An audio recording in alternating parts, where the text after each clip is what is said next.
কেন মানিক ভট্টাচার্যকে জেল থেকে তলব করেছিলেন তৎকালীন বিচারপতি অভিজিৎ গঙ্গোপাধ্যায়? হাইকোর্টে জোরাল সওয়াল। রাজ্যের আইনজীবীর রথযাত্রা সরগরম বাংলার রাজ্য রাজনীতি। দীঘায় জগন্নাথ মন্দিরের উদ্বোধনের পর এই প্রথমবার সেখানে ধুমধাম করে রথ পালিত হবে।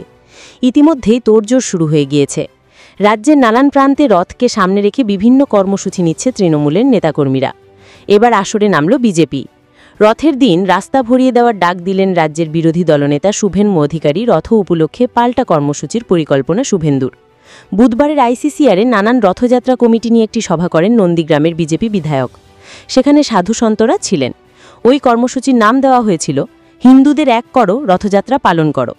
এই কর্মসূচি থেকে রথের দিন রাস্তা ভরিয়ে দেওয়ার ডাক দেন বিজেপি নেতা শুভেন্দু। বলেন, রামনবমীর দিন রাজ্যে 1.5 কোটি মানুষ সামিল হয়েছেন, রথযাত্রাতেও এবার তাই করতে হবে। রথে রাস্তা সাজিয়ে তুলুন, ভরিয়ে দিন। বুধবারের এই সভা থেকে 20টি রথযাত্রা কমিটিকে বিজেপির তরফ থেকে আর্থিক এবং অন্যান্য সহায়তা করা হয়। শুভেন্দু জানান, মেচেদা, তমলুক সহ বেশ কিছু জায়গায় রথের কর্মসূচিতে এই বছরও হাজির থাকবেন।